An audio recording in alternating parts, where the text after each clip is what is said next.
ओम श्री गणेशाय नमः। श्री शिव महापुराण पंचम अध्याय।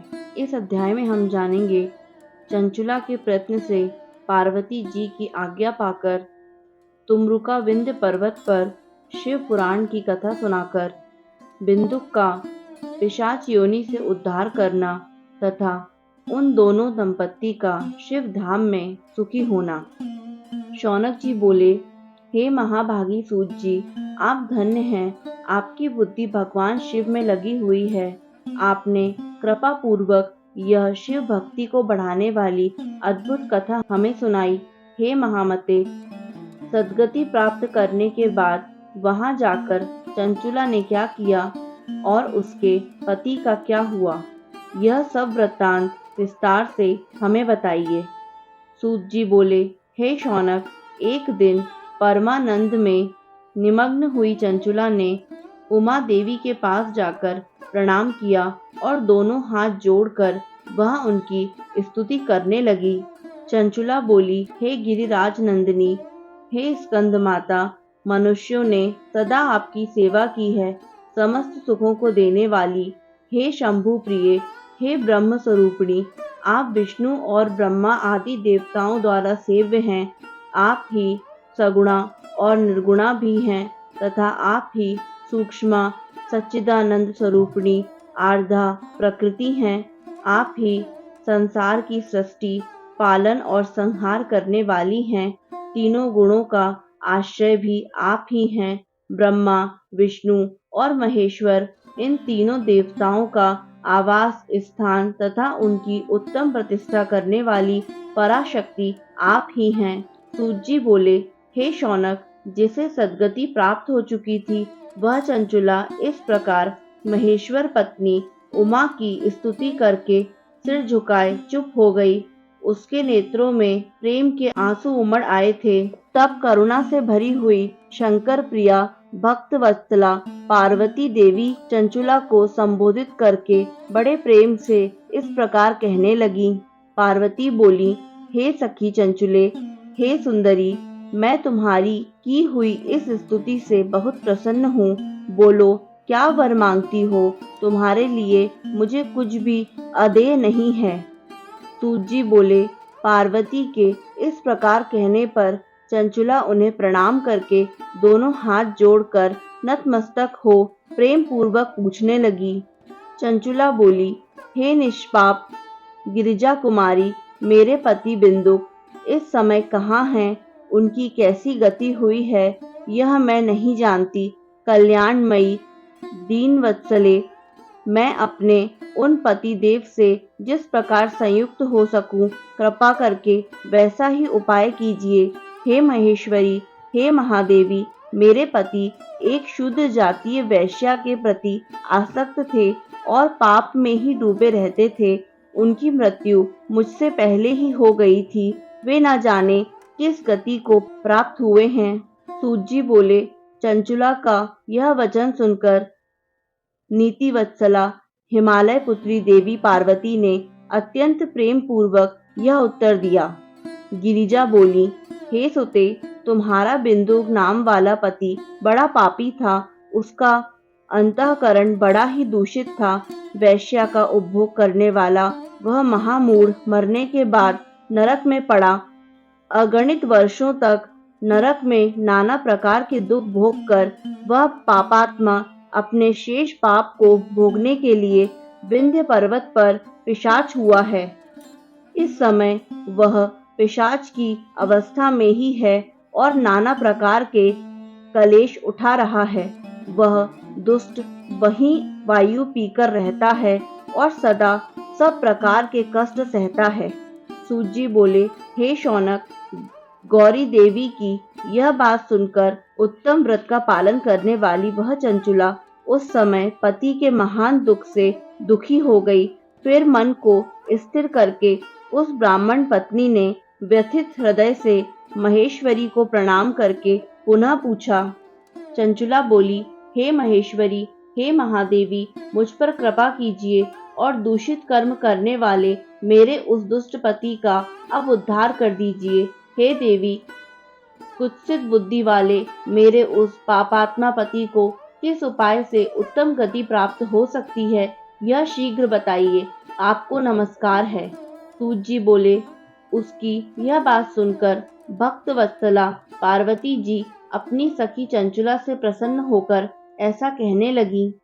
पार्वती जी बोली, तुम्हारा पति यदि शिव पुराण की पुण्यमयी उत्तम कथा सुने तो सारी दुर्गति को पार करके वह उत्तम गति का भागी हो सकता है। अमृत के समान मधुर अक्षरों से युक्त गौरी देवी का यह वचन आदर पूर्वक सुनकर चंचुला ने हाथ जोड़कर मस्तक झुकाकर उन्हें बारंबार प्रणाम किया और अपने पति के समस्त पापों की शुद्धि तथा उत्तम गति की प्राप्ति के लिए पार्वती देवी से यह प्रार्थना की कि मेरे पति को शिव पुराण सुनाने की व्यवस्था होनी चाहिए। सूत जी बोले, उस ब्राह्मण पत्नी के बारंबार प्रार्थना करने पर शिवप्रिया गौरी देवी को बड़ी दया आई।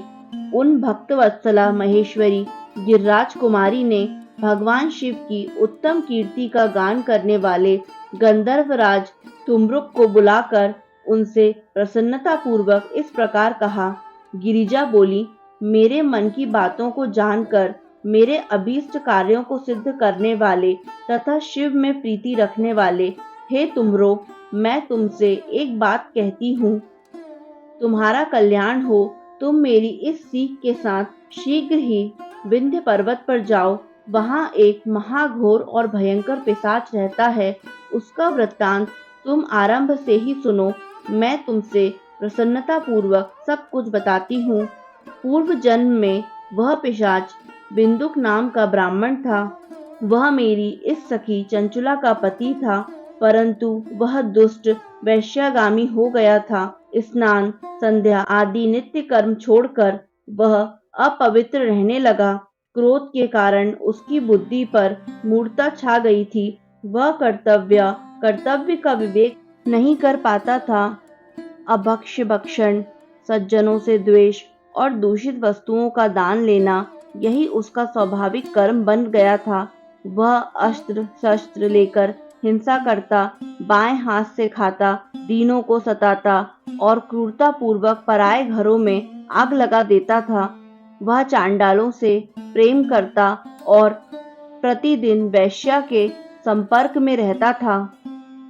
वह बड़ा दुष्ट था। उस पापी ने अपनी पत्नी का परित्याग कर दिया था और दुष्टों के संग में निरत रहता था।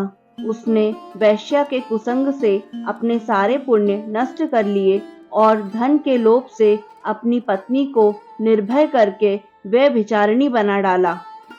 वह मृत्यु पर्यंत दुराचार में ही फंसा रहा। फिर समय आने पर उसकी मृत्यु हो गई। वह पापियों के भोग स्थान घोर यमपुर में गया और वहां बहुत से नरकों को भोग कर वह दुष्टात्मा इस समय विंध्य पर्वत पर पिशाच बना हुआ है। वहीं पर वह दुष्ट पिशाच अपने पापों का फल भोग रहा है।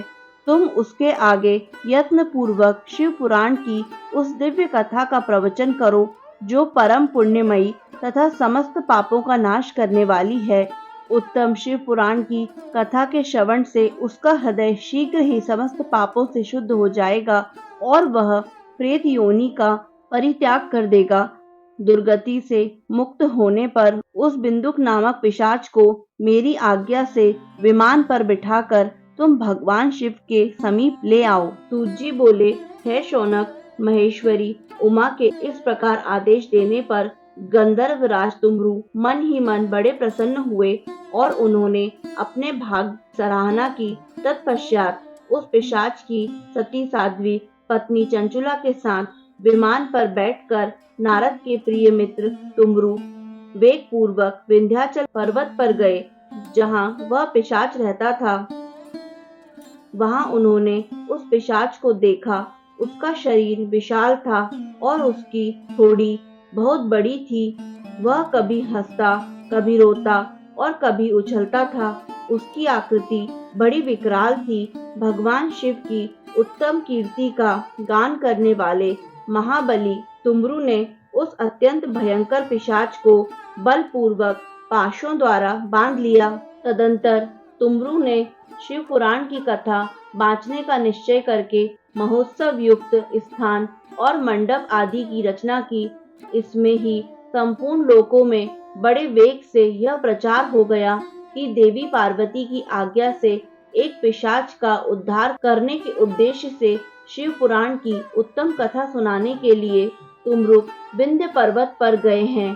तब तो उस कथा को सुनने के लोभ से बहुत से देवता और ऋषि भी शीघ्र ही वहां जा पहुंचे। आदर पूर्वक शिव पुराण सुनने के लिए आए हुए लोगों का उस पर्वत पर बड़ा अद्भुत और कल्याणकारी समाज जुट गया। तत्पश्चात तुमरू ने उस पिशाच को पाशों से बांधकर आसन पर बिठाया और हाथ में वीणा लेकर गौरीपति की कथा का गान आरंभ किया। महात्म्य सहित पहली अर्थात प्रथम संहिता से लेकर 7वीं संहिता तक शिव पुराण की कथा का उन्होंने स्पष्ट वर्णन किया। 7 संहिता वाले शिव पुराण का आदर पूर्वक श्रवण करके वे सभी श्रोता पूर्णतः कृतार्थ हो गए। उस परम पुण्यमय शिव पुराण को सुनकर उस पिशाच ने अपने सारे पापों को धोकर उस पैशाचिक शरीर को त्याग दिया। शीघ्र ही उसका रूप दिव्य हो गया, अंग कांति गौर वर्ण की हो गई, शरीर पर श्वेत वस्त्र तथा सब प्रकार के पुरुषोचित आभूषण उसके अंगों को उद्भासित करने लगे। वह त्रिनेत्रधारी चंद्रशेखर रूप हो गया। इस प्रकार दिव्य देहधारी होकर श्रीमान बिंदुक अपनी भार्या चंचुला के साथ स्वयं भी पार्वती पति भगवान शिव के दिव्य चरित्र का गुणगान करने लगा। उसकी स्त्री को इस प्रकार दिव्य रूप में सुशोभित देखकर वे सभी देवता और ऋषि बड़े विस्मित हुए। उनका चित्त परमानंद से परिपूर्ण हो गया। भगवान महेश्वर का वह अद्भुत चरित्र सुनकर वे सभी श्रोता परम कृतार्थ हो प्रेम पूर्वक श्री शिव का यशोगान करते हुए अपने अपने धाम को चले गए। दिव्य रूपधारी श्रीमान बिंदुक भी सुंदर विमान पर अपनी प्रियतमा के पास बैठकर सुखपूर्वक आकाश में स्थित हो परम शोभा पाने लगा।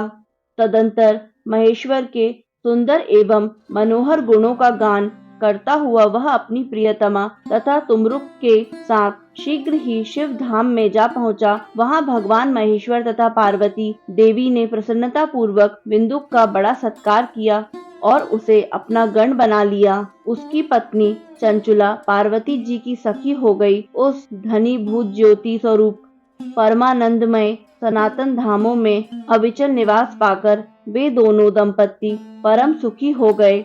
यह उत्तम इतिहास मैंने आपको सुनाया, जो पापों का नाश करने वाला, उमा महेश्वर को आनंद देने वाला, अत्यंत पवित्र तथा उसमें भक्ति बढ़ाने वाला है। जो इसे भक्ति पूर्वक सुनता है अथवा एकाग्रचित्त होकर इसका पाठ करता है, वह अनेक सांसारिक सुखों को भोग कर अंत में मुक्ति प्राप्त करता है। इस प्रकार श्री स्कंद महापुराण के अंतर्गत शिव पुराण महात्म्य में बिंदुक सद्गति वर्णन नामक 5वां अध्याय संपूर्ण हुआ।